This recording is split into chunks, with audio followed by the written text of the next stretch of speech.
minutes or so, we're going to have a back and forth discussion with four esteemed panelists here who have graciously volunteered their time to talk a little bit more about development and challenges and successes and identifying how to keep that process moving forward. And so I think, just real quickly, we'll have each panelist introduce themselves, say who they're with, maybe some very brief description about what your organization does or what you do, and then we'll get into the conversation.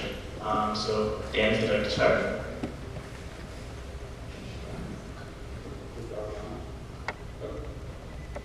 Is this on? My name is Dan Black. I am with LD Development Partners. We are a affordable housing and development consultant. We work with nonprofits across the state to build affordable housing that is owned and operated by those nonprofits. We do everything from small infill projects, 7 to 8 units, to larger. Our largest project was a 80 unit, or 78 unit redevelopment. I'm also the CFO of a housing navigation nonprofit in Portland called Quality Housing Coalition. We have, most recently, we were the administrator of the eviction prevention program, which is a statewide program. And we are testing the waters on some small-scale infill development through that organization as well.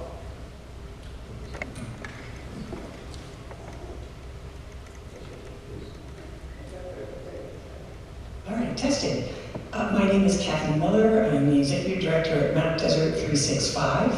Our focus is on the town of Mount Desert, but our impact, we think, is more regional and certainly Mount Desert Island-wide.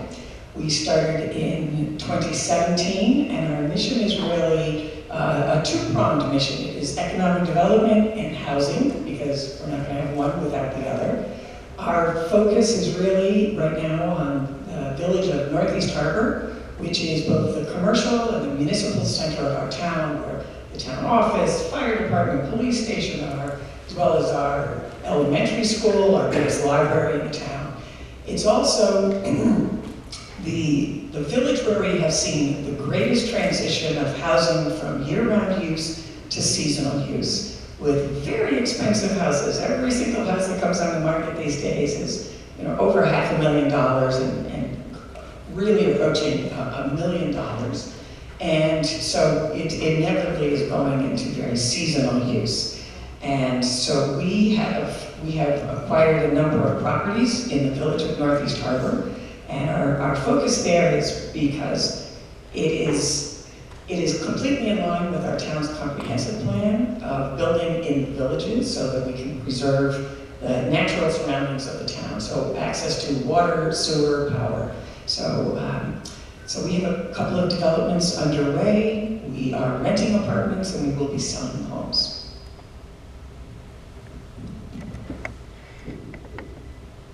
Good morning. My name is Laura Reading. I'm the Director of Affordable Housing at Developers Collaborative.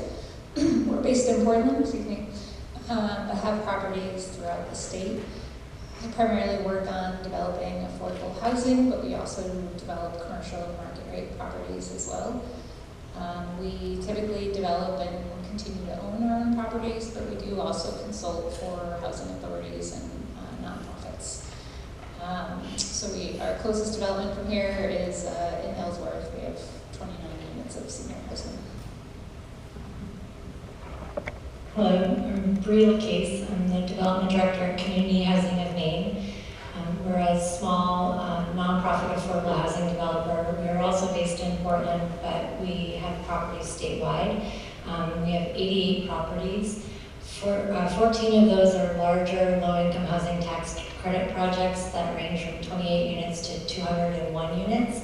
And then 74 of our properties are smaller supportive housing projects that are from anywhere from like 4 to 6 units, a couple 8-unit projects.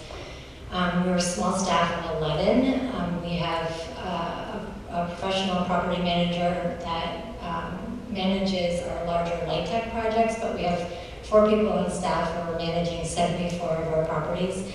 We have just over 1,000 tenants. A third of those were homeless upon entry, and a third of those were chronically homeless. So we definitely, we're housing vulnerable populations, individuals with intellectual disabilities, domestic violence survivors, homeless veterans, and typically we work really closely with service provider partners. So someone will come to us and say, we have clients, we don't know how to develop a house, so we will develop, own, and manage that property, but the service provider will work closely with tenants to help them stay securely housed. Excellent, thank you all so much. Some variety of backgrounds here, which is great. I guess diving right into it, I have a list of questions here. We'll see how many we can get to, and then we'll save some time for audience questions as well, so try to think of those while we're talking. A lot of times in towns, they have maybe parcels that they've identified for development, or the town themselves is interested in creating housing, but they have difficulty attracting development or attracting interest. So first question, criteria that your companies or you consider when you're looking for areas to develop housing in. Anyone can feel free to start.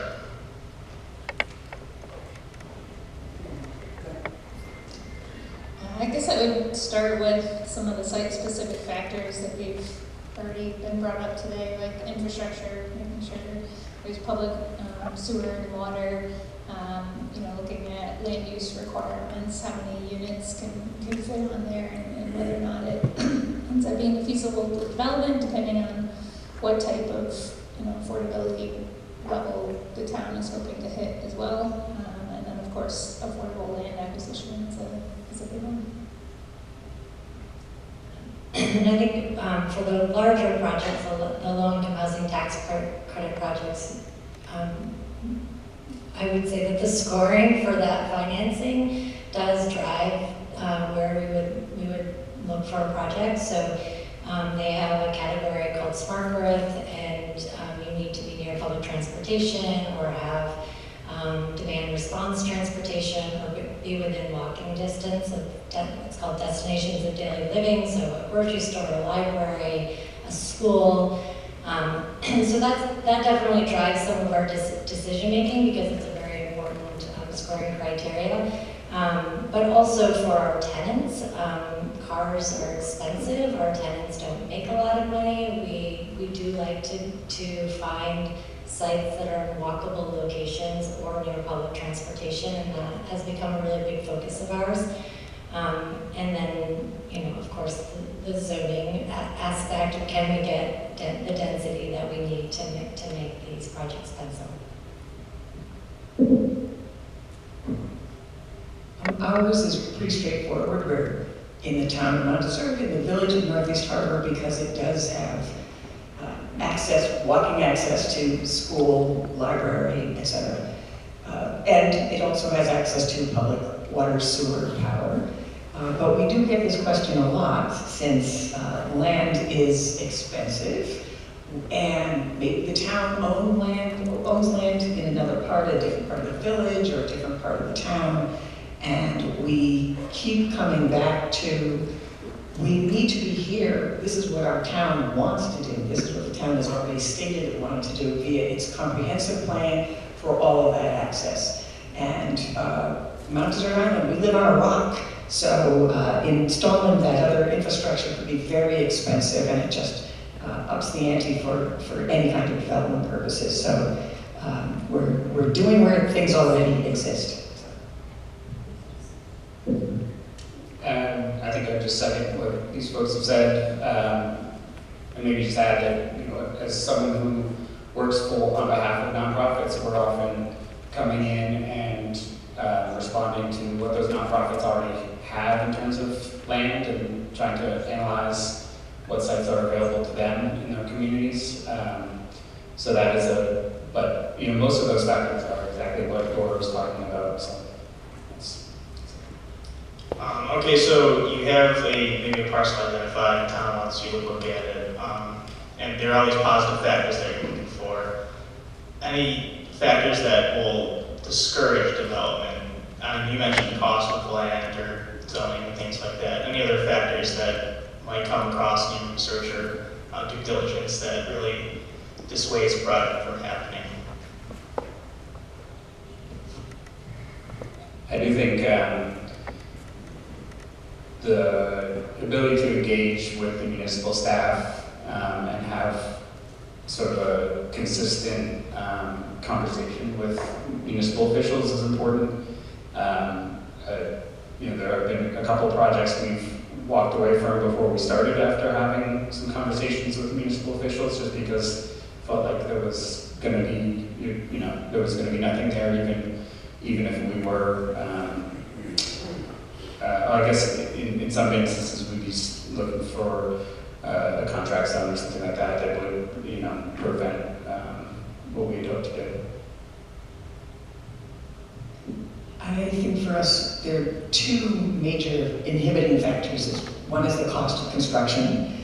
It's very expensive to build anywhere in Maine, but we are sort of at the end of the road. We know that half the people who work on Mount Desert Island come from elsewhere, which just drives up the cost to be able to attract people. So construction costs are incredibly high.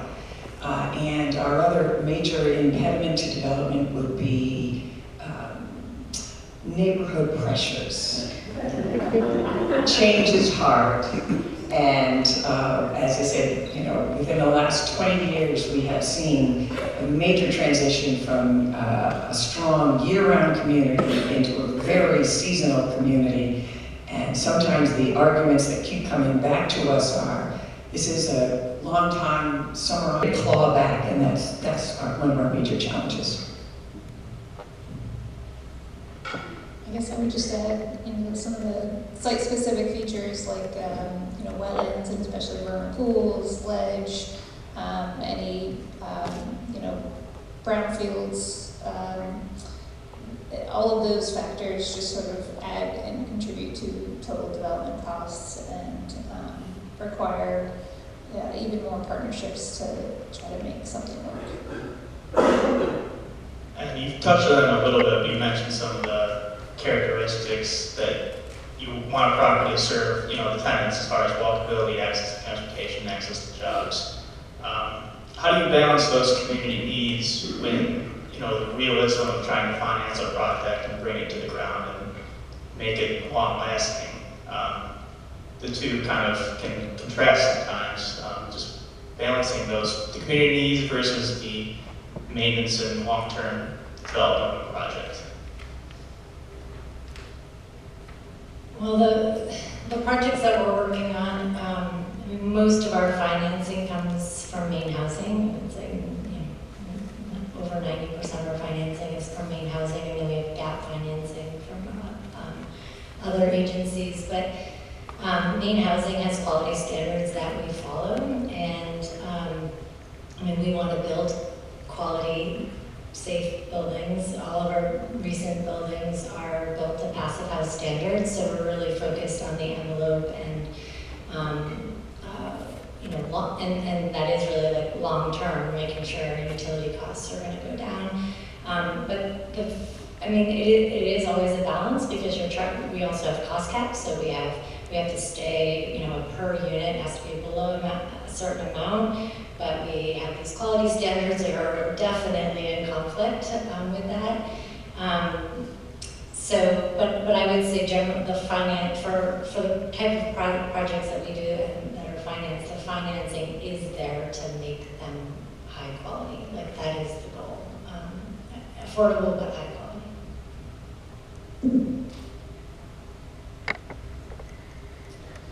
I guess we can kind of segue into financing, always a hot topic when it comes to building. Your projects, I guess, how are they financed? And then we kind of maybe dive into a little more, but just structure, financing, bringing the project to life, and how can towns be part of that process? We mentioned the low-income housing tax credit, which is our primary way that we're funding projects, particularly at scale of 30 units or more. We work a lot with the supportive housing program, which, given changes at the federal level, will likely not exist for some time.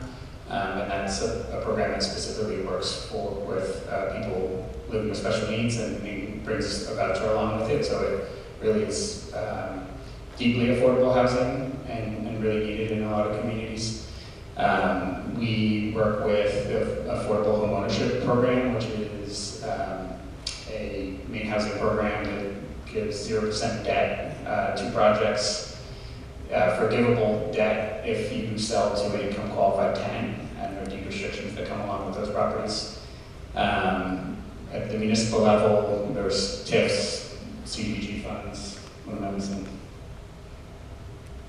The Federal Home Loan Bank of Boston has an affordable home program.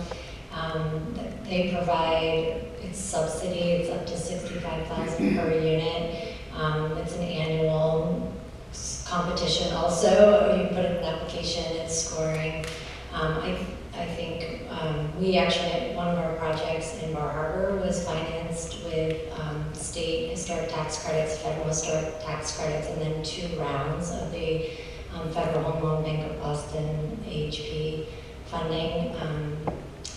there are other federal home loan banks that you can also, New York and Pittsburgh and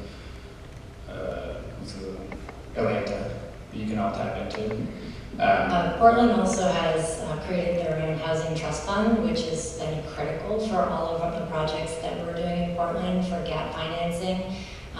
We typically are getting between $300,000 and $500,000 per project through their housing trust fund. We've also worked with Maine Housing's rural rental program, which is 5 to 18 units, 80% AMI or less. Unfortunately, like Dan said, Maine Housing has notified all of us that they're not running their rural program for the foreseeable future. The supportive housing program, which is financed probably 70 of Chom's projects, they've said they're not going to be running for the foreseeable future. So we are unfortunately going into a period where I think next year, right? Hopefully the transfer the tax will start to... the supportive housing program, they said 3 years or more. They're not doing it. So we had a period where we've had lots of funding, and we are now definitely going into a period where there could be less funding available. Does someone want to mention the bond? You guys probably know more than I do. I just don't know the proposals on the table, but there are a few different housing bond proposals Which are before the legislature. And Rockland did, I think they just passed it. They were, I know that the city council voted in a $10 million bond in Rockland. I think that the city approved it. So it's a $10 million bond to support, I think predominantly affordable housing, or maybe market rate, but multi-unit rental housing. So that's something that's happening in municipal. Our organization is a little different because housing costs are so high. We find that a lot of people who need housing are above the cap for Maine housing. So our efforts really don't qualify for Maine housing funding. So we rely almost exclusively on philanthropy, and so that has its own challenges there. But I know that we're like the poor little rich kid, you know? It's like the general income on the island and in the town of Mount Desert in particular, the general income is higher because that's all that can afford to live there. But we really want to attract more people, again, to address our economic development issues. But we do know that our collaborator, Island Housing Trust, has another project underway. It was originally built on land donated by the town to the nonprofit, and now they are expanding it on more of that territory. But the town also has, we had our own town vote to fund the infrastructure in that, so to extend the sewer line up to that property. So there is some town funding in there, and we're hoping that they will do that again for some of our future properties, is extend the water line and the sewer line down some of our properties, which are right in the village, but just not currently on existing services. So. Yeah, but Kathleen, you can kind of bring that smaller town perspective to that conversation. conversation. I guess when it gets to the specific types of financing programs, are there any specific benefits or challenges to any of them that may be tough to overcome, or give ideas for correcting them or making them more efficient? If you can't think of anything, it's a tough question. It's opening up a can of worms. Yeah. If it was easy, it would have been done already. I guess another question, do you anticipate there's continuing to be struggles with financing? I know from the Maine housing side or otherwise.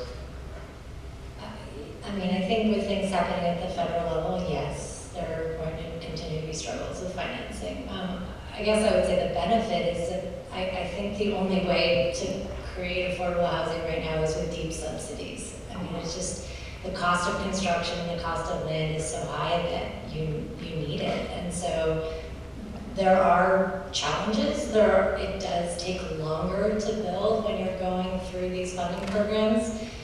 There's a lot of compliance that's involved afterward. We have 45-year affordability covenants associated with all the funding.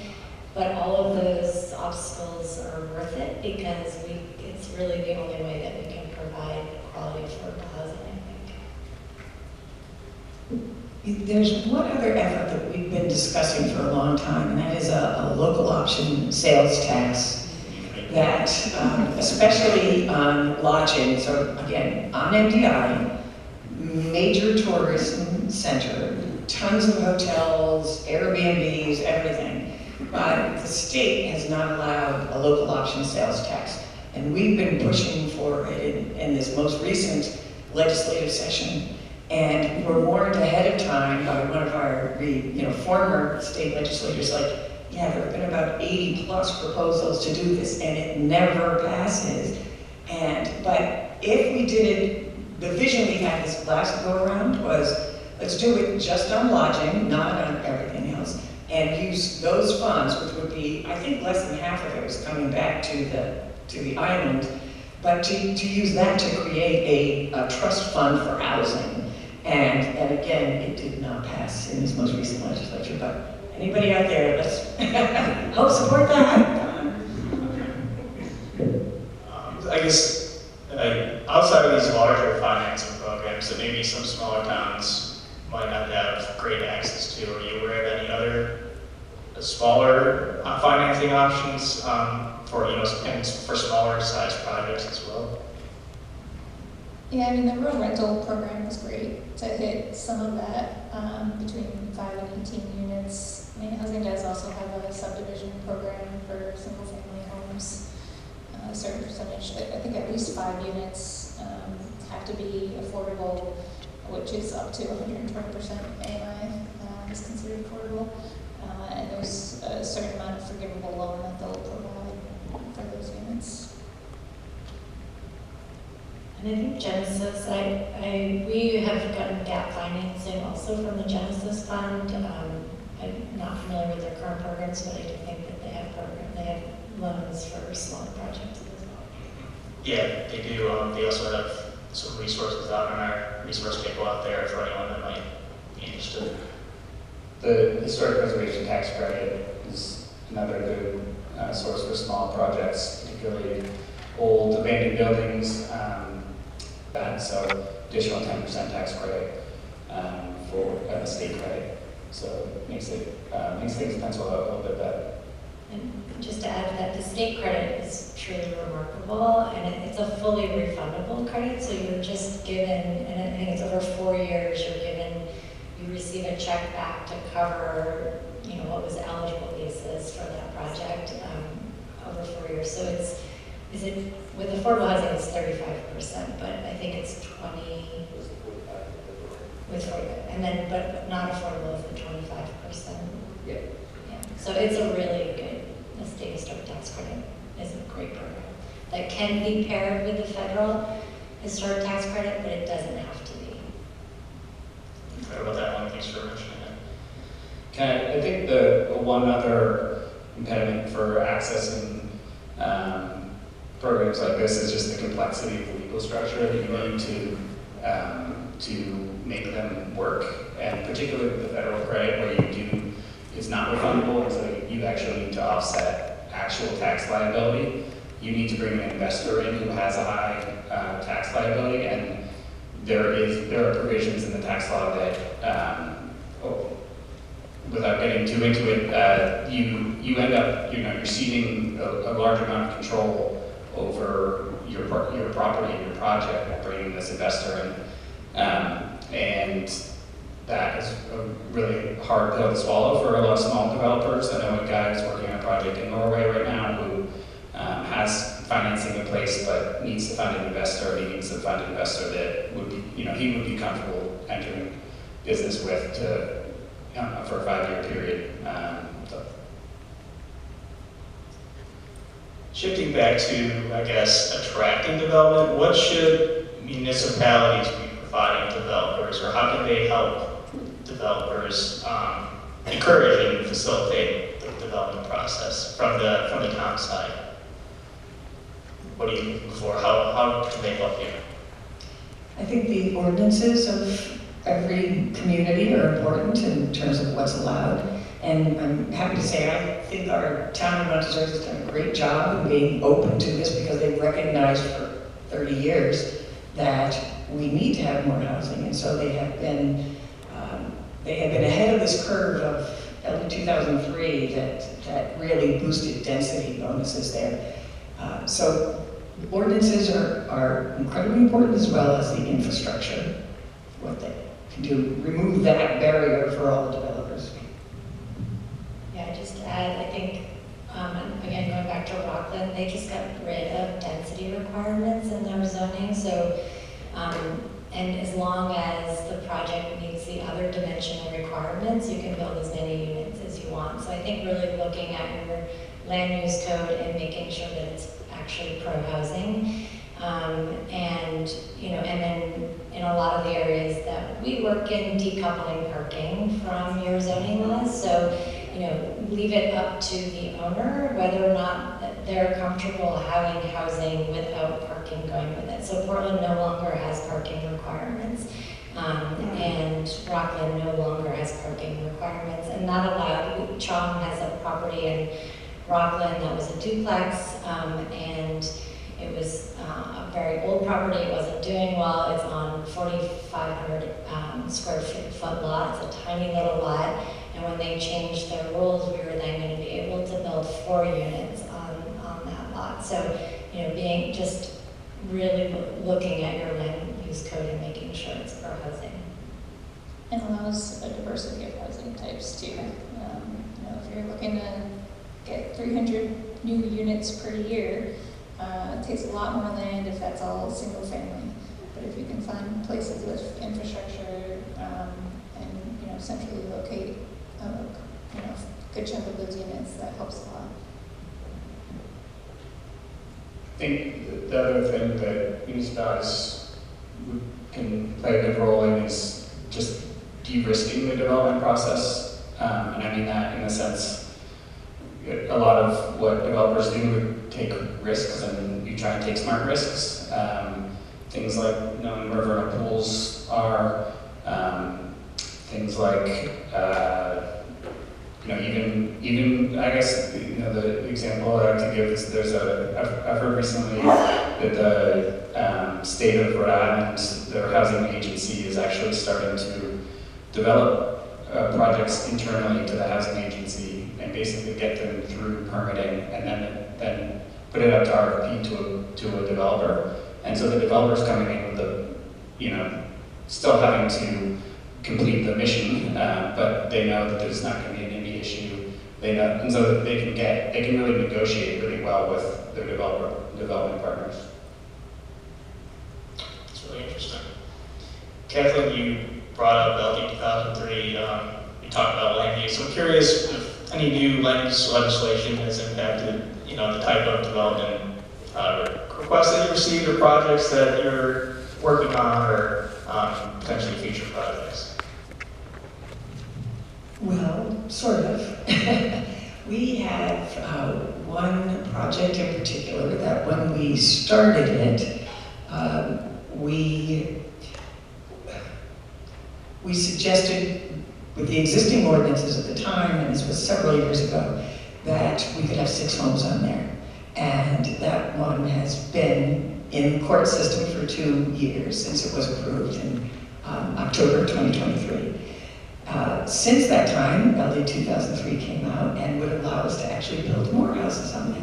So we haven't overtly used that as a threat, but you know, be happy with this because we could do more within the balance of, you know. And we do have some other property that, you know, with just basic divvying it up with no workforce bonuses, we could have 10, 11 homes on there.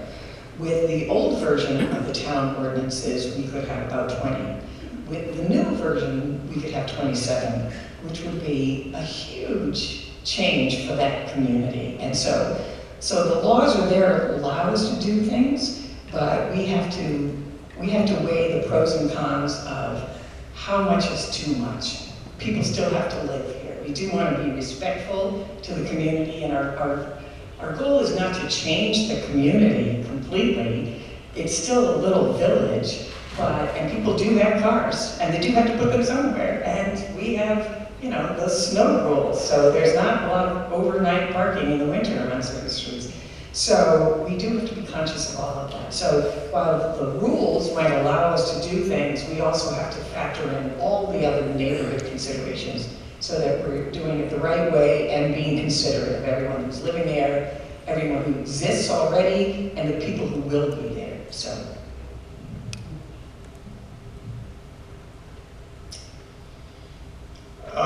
We could talk a little bit about maybe some pushback for projects that are come through the pipeline or in the news. How can the public be further educated about new development, and how can that pushback be reduced and garner support instead? Strategies from, you know, the municipal side, the developer side, anywhere in between.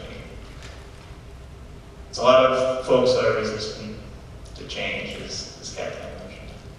I think some of it is making sure that need, assessment is out there and understood. I think that tells a pretty strong story.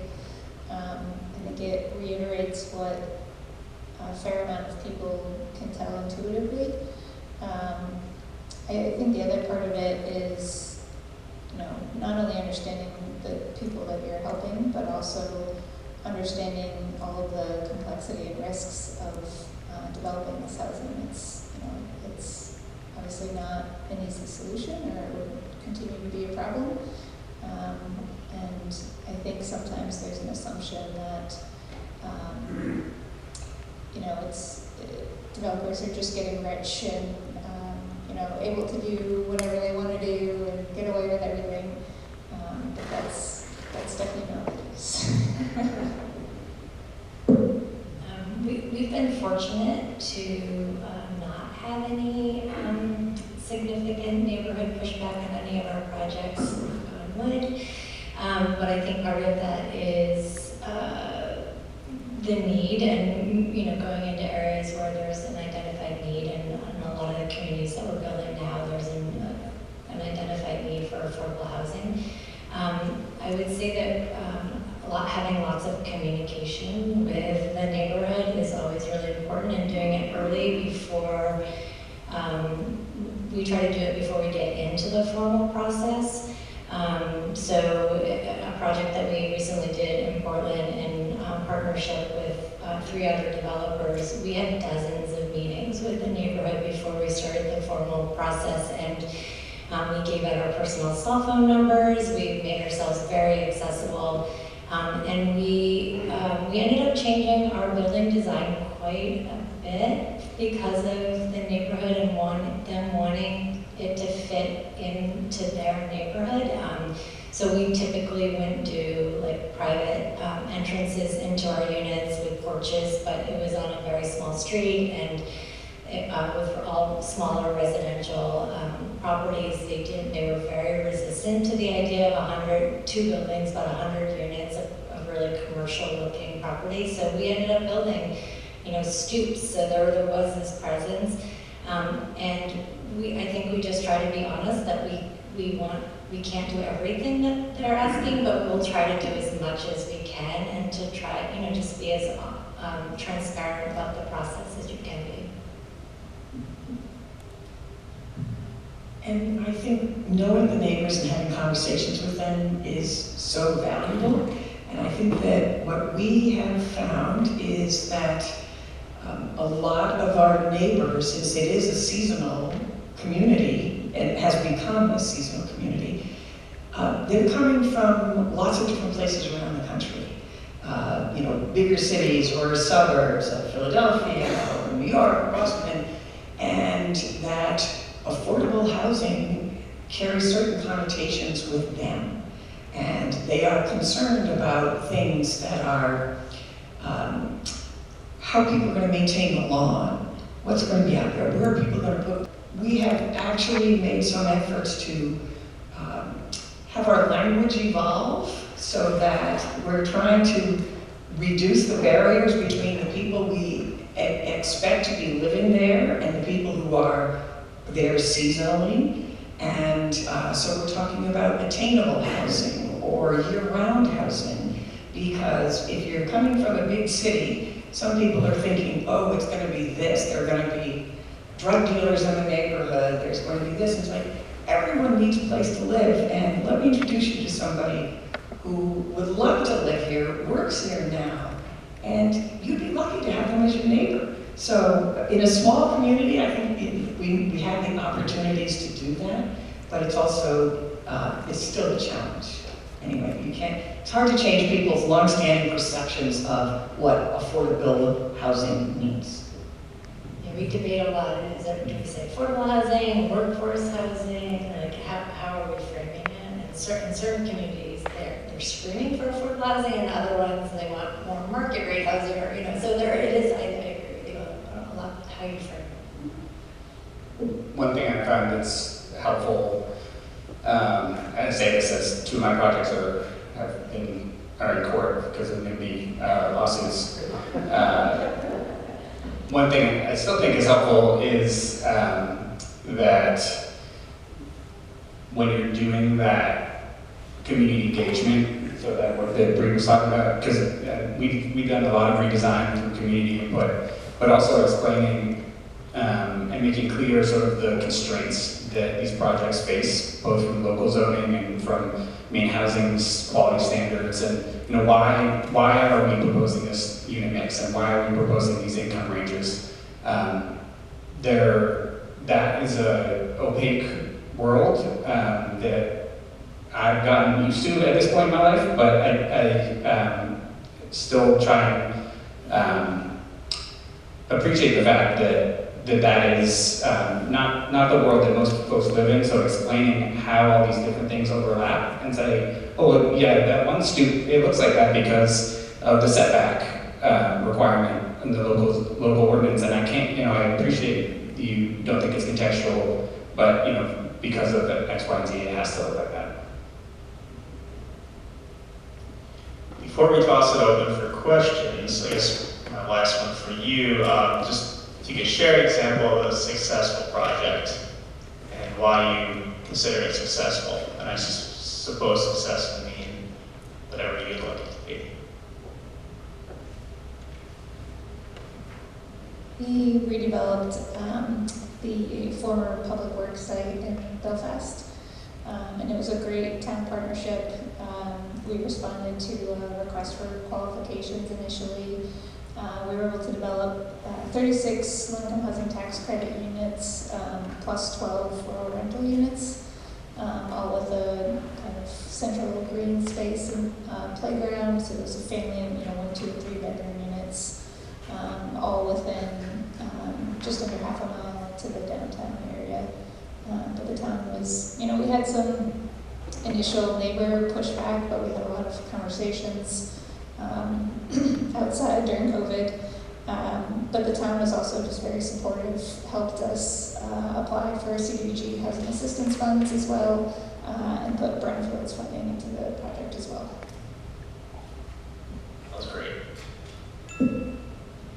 The project that I was talking about earlier, it's a project in Portland that we we just completed. We also responded to an RFP. It was Northern Light Mercy Hospital was selling their downtown campus. So it's a 3.5 acre campus, and we went into the RFP with two market rate developers and another affordable housing developer. And we had a vision for mixed use, mixed income on this 3.5 acre lot. And so the historic hospital building became 166 units of market rate housing. Community Housing of Maine and Portland Housing Development Corporation built two buildings, one for families, 42 unit with 2 and 3 bedrooms. And then another building that's for 62 plus and disabled, so a total of 95 units. And then one of the market rate developers built 9 luxury townhouses. So this was all in the same block. And on the same day that the first owners of the one of the $2 million townhouses moved in, we were able to move 13 people out of homelessness into one of our buildings. And so it just really felt like we had achieved this incredible vision of the mixed income neighborhood. And we also have there's light commercial, a bakery and coffee shop, and a chocolatier and an ice cream store. But it's all there with a big Wooner that's a shared space for people and benches for the neighborhood. And so it was a really exciting project to see that all come together. I think we have completed just one project so far. We moved in during COVID in 2020 into our first building, which is a mixed use. We have our offices there. We have another nonprofit on the ground floor. We sort of recruited them to come as part of our economic development side of our mission. We want more people living or working in our village. So they occupy the ground floor. But we have 2 apartments in there that are eligible to income cap folks, leased only on a year-round basis. And so we have a teacher or a park employee living there now. And they're just waiting for us to build some houses so they can move from a rental apartment into home ownership. So we have our second bigger project is 2 homes going in. We have the foundations are in place. It will be modular construction. As soon as the MDI Marathon is done on Sunday, we're hoping the modules are going to move into Northeast Harbor and by the end of the month have them in place. And our only major concern is we only have 2 and we're expecting a lot of applications to live there. So we're going to have a lot of disappointed people who aren't going to win that lottery sort of. So. I guess a successful project I know, we worked with KBCAP who went out and partnered with the town of Heartland, Maine to take a old community center site that was underutilized, build 60 units of affordable housing for seniors, and also at the same time revitalize that community space to reactivate it. Awesome, those are great. All right, we will open it up to questions. We've got 15 minutes or so. Got one to take my microphone.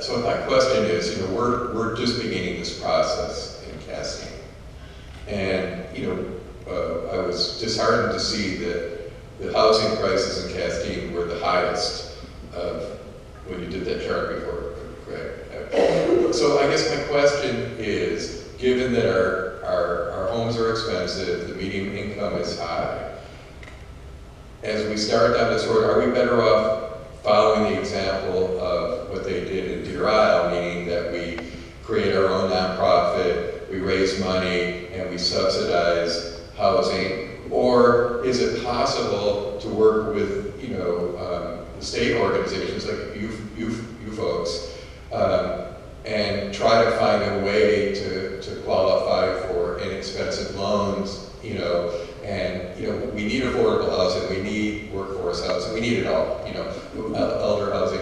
so it's like, as you're starting, you kind of have to choose a direction. And so I guess my question is, are we better off kind of doing it ourselves with support, or should we try to partner with an organization that has a lot of experience? You know, I'm curious what you've done, how you started, for example, in Mount Desert. You know what I mean? Like, how did you begin this process? Well, the town had this in their comp plan and their desire for a very long time. Exactly. And so, you know, we've seen this change over 30 plus years. And so the town made changes in the ordinances to allow greater density. They made this obvious. We were, our whole mission started because a cruise ship landed off of Northeast Harbor. It was a small cruise ship, but it had about 175 people, one September, and ferried people into town. And everybody thought, oh no, this could be the beginning of the industry trying to, put their foot in the door. And we have seen on the island where that could lead and said, we do not want that to happen. So a lot of public meetings got started. And out of those meetings, the local businesses, some who had been there for 100 years, said, that was the best day we've had in a long time. And we're dying here. We are old retail operations, a hardware store, a grocery store, a clothing store, but we are dying because the population keeps dwindling on a year-round basis. So it was our organization actually got started, a group of mostly men having coffee in the morning saying, what do we want to do about this? And so they put their resources, their vast resources, into creating a nonprofit with a mission of economic revitalization, of which housing is the key component, and put their vast resources behind it. And so that's how it got started. But we are making a transition to say, this is not intended to be the effort of just a couple of people. This should be a community-wide effort. And so we're going through this transition of trying to bring more community members into being part of the solution. So it is a nonprofit, and our town of Mount Desert has worked with Island Housing Trust for many years, since the early 2000s, by giving land and being supportive at every level. So the town itself is not doing it, except in the capacity of expanding infrastructure to make that happen, being supportive, making sure that the rules are in place. But in this case, two relatively small nonprofits who are focused on the town of Mount Desert, or on the big developers, but smaller institutions that both rely on philanthropy to get things done. I would, if I can add to that, I would say you can do both, and I would encourage you to do both. One of the less focus on pieces of affordable housing is property management, and it's important to have a local organization that can continue to support residents and to have a community. I mean, I'm generally someone who's skeptical of the continuous proliferation of nonprofits in the sense that they're all competing for funds, but when there really are community-based housing developers, I think that's a really smart way to use a nonprofit to keep resources local and keep community effort alive. But I guess the first sort of complicated project I ever did about a condemned building in Portland, and it had to go through the process of getting into a historic district, and then renovated it, rented out, and applied for historic preservation tax credits. And I had never done anything like that before, and I was amazed and very fortunate I just reached out to people, and everyone, I've always been so impressed in Maine how welcoming people are to tell you what they know and to share. So, that to me, I think both because you want to have that constant local presence, and you want to keep having people who are going to advocate for affordable housing locally, and you want to have the property management aspect, but then, you know, there is a significant amount of knowledge that's out there that you just need to tap into. And it's these financing programs that have very specific requirements. So you might have, you know, a site that works really well within that framework, but if not, then philanthropy obviously gives you a lot more flexibility. And so I'd say both also, and just to throw out an idea that I've started to hear at other conferences, that we have a housing crisis, but we're not going to build our way out of it. And we also, we're mismatched. So, you know, start looking in your community, like how many 5-bedroom houses do you have where there's only 2 people living in it? And, you know, is there a way that you can provide a tax credit for people who are willing to rent out rooms in their house? And start thinking really creatively and outside of the box, because we have a lot of large houses with small families now. And, you know, when you start looking around the world, multi-generational living is the norm, and we don't do that here, but is there a way to start filling some of these larger houses with more people who are just getting started? Thank you all. So it's one question and then a quick comment. One of the things that's, Tuck O'Brien from Maine Development, one of the things I've heard a lot about, we're really focused on one specific thing of trying to unlock empty schools across the state. And one of the things I've heard, you know, obviously the Maine housing programs are so important. And I heard Bree talk about smart growth, and I heard Laura talk about infrastructure. And my question is, it seems like the smart growth qualifications are so laser focused on transportation related and don't really take into account public infrastructure or land reuse, to give a biased example, which are also smart growth tenants. Is that an accurate assessment? And the comment is, I think we focus on the home run of local option sales tax, which is wonderful. But one thing, if we were to figure out, to use a baseball analogy, a single to solve this problem, especially on MDI, Portland did a hotel inclusionary zoning ordinance. And I think that is not as good as local option, but is something that we should look at in our hospitality tourism communities as a potential solution. Can you describe what an inclusionary zone ordinance is? Bree, what do you want to answer? Yeah, I mean, well, in Portland, an inclusionary zoning ordinance that requires, if you build over 10 units, a quarter of them have to be affordable. And then for the hotels, I don't know what they did for the hotels. It's the same thing. It's just a percentage of, it's a dollar amount per room that's contributed to the Doosan Housing Trust. Right now, but they didn't touch it. They adopted it in 2017 and then never changed it. So, but it's a. But it is generating a lot of money because you can buy out of the inclusionary zoning. It's now actually, it's 25.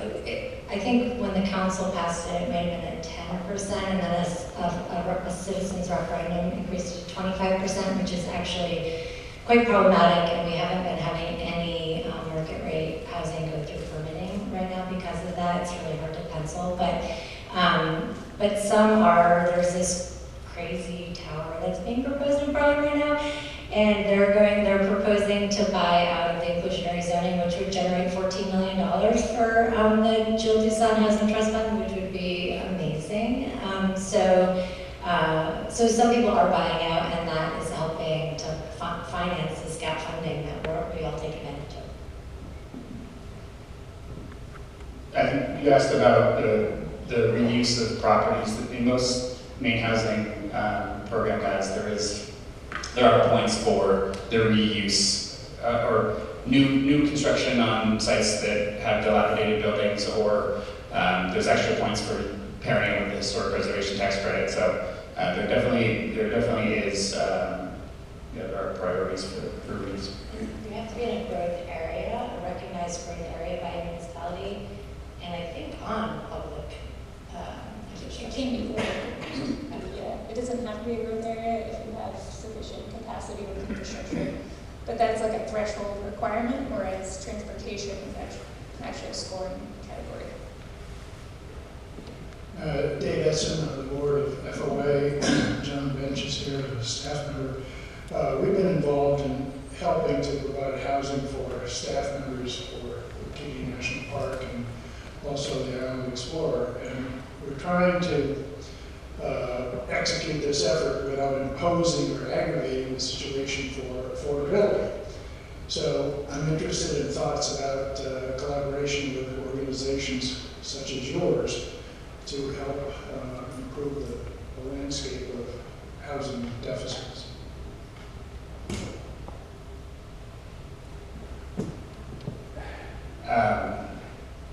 I'm not sure this answer isn't necessarily, well, you can tell me if I answer your question. There are two things that come to mind. One, so as I said at the beginning, I wear two hats. One's as a development consultant and one's as the CFO of a nonprofit. And our nonprofit is proposing, we partnered with the city of Saco to redevelop an old church. And one of the ways we're trying to sort of bridge the gap and make it work for workforce housing is to master lease 2 of the units back to the city for municipal employees. And I know that Developers Collaborative's done that with other projects, but just to know that there's going to be no vacancy just helps you get better financing terms. The other thing I would say that we like to work a lot with Genesis because they have, or at least right now, favorable lending terms, in that their interest rate is below market. There is a lot of capital in family foundations and funds throughout the state, pushing organizations like Maine Community Foundation to activate those funds for low interest funds. This is not giving money away, but this is saying, why don't you take 3% instead of 6%? Why don't you take 2% instead of 8%? There's a lot of potential to open up, and that's money that could come with less restrictions. So I know that there are a couple family foundations in the state that are sort of leading that effort to try and bring other groups to the table to lend. I have time for one more.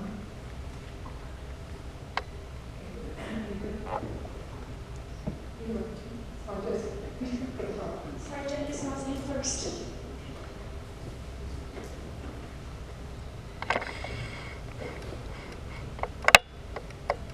My name is Jerry. I'm with Homely Mayors as well as Covenant Community Land Trust as the president. You see a lot in the last few years reforms at the state Maine level, but also many other states at the state level. So I'm curious if that is a good trend in that reform at the state level, as well as if it is there one reform that you developers would recommend to help the process at the state level? And at the local level, what can people who do support housing projects do best to do to help to show their support instead of the NIMBYism you see a lot?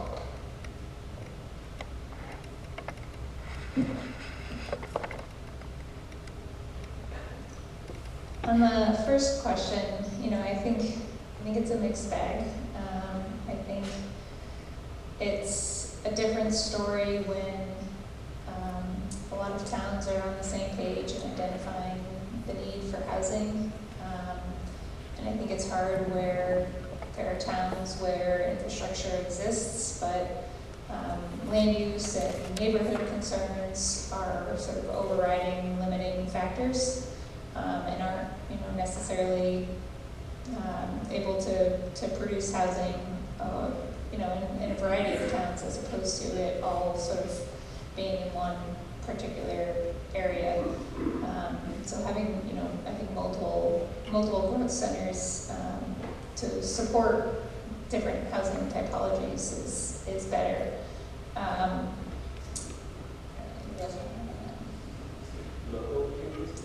The second part, yeah. I do have one story I could tell about the same Saco project with the church that Quality Housing Coalition is looking to redo. This project is being done in partnership with the town of Saco. We had multiple community meetings where folks came out. We had projects, but we're proposing no off-street parking, and that's often a big issue. We had one of the neighbors who I was a little bit nervous about at the community meeting said, you know, if there's a snow ban, they can park in my yard. So it was literally everything was going right for this project. We had a first planning board meeting where they ruled that our application was complete, a second planning board meeting where there was public discussion, and then it was time for the third planning board meeting when they were going to vote on our application. That's roughly, you know, almost 2 months worth of time in planning board for 7 units. Meanwhile, we're also trying to apply for rural rental funds through Maine Housing, and the deadline's coming up, so our planning board meeting was on a Thursday, and the application was due the next Tuesday, and we got to the meeting, and one of the planning board members was sick, and they couldn't get to a quorum. And we lost all our readiness points, even though everyone in the town loved this project. And we didn't get awarded, and I just think, you know, why does the process drag out like this? I mean, there's certainly things we could have done different as a development team, trying to push things forward in a different way. But, you know, these sort of process changes that can happen at a local level can really help make development more streamlined. I guess I'd add in terms of what's happening at the state level, I think, you know, it's great when the momentum is sort of pro-housing. If it goes in the other direction, you sort of want it at the municipal level. I think right now, advocating for the housing bond or one of the housing bonds is going to be critical. You know, we're not going to be getting a lot of federal funding. HUD has lost 40% of their staff. It's, you know, we really are going to need to rely on our state to be providing more funding. And so I think, you know, in the short term, that's certainly something that people can get involved in. I think there's 3 different bonds that are being proposed, but, you know, trying to advocate for that. And then I think on the planning side, you know, often people who come to the planning board meetings are people who who don't like a project. So if you love a project, speak up and come and say that you love that project and get your friends to do that too. I have a folder in my Dropbox unit called NIMBY YIMBY. And so as we went through the planning process it started before we put our real application in. We did our first sketch plan review, listened to public input, and changed our plans based on some of that when we actually put in our real application. But between the first and the second sketch plan review, some neighbors started circulating a petition to oppose us. And thought, they don't like the way we're doing this, we're trying to change the neighborhood, we should do it like our other friends do it somewhere else. And they got about 205 signatures on that application. They went around. But I had people coming into my office to say, I'd like to see the plans. I've been asked to sign this petition, and I want to see what your plans really are. And several of them said, this is not going to hurt those neighbors. I am not signing this petition. Others actually signed it because it was a good friend who asked them to. Then they came and looked at our plans. One of them actually wrote to the planning board and said, would you please remove my signature from that first negative petition because I support these plans. Someone else in the community, some summer folks actually, started a different petition, a very supportive, positive petition. They did it online rather than having people actually sign a piece of paper. So it allowed them to put in their commentary as well. And that got 265 signatures and tons of comments of people who've been here, 4 generations, and we fully support this. We are guests in this community. We know the town needs it. We fully support this. So, and I think we had a lot of individual letters, pros and cons, that went to the planning board. So I think that, you know, that those were powerful. The planning board had to read so many letters, and they could be very powerful from long-standing families, community members, people who really do love and support the community. And I think that had some weight with the planning board decisions. Thank you all, and thank you for your questions.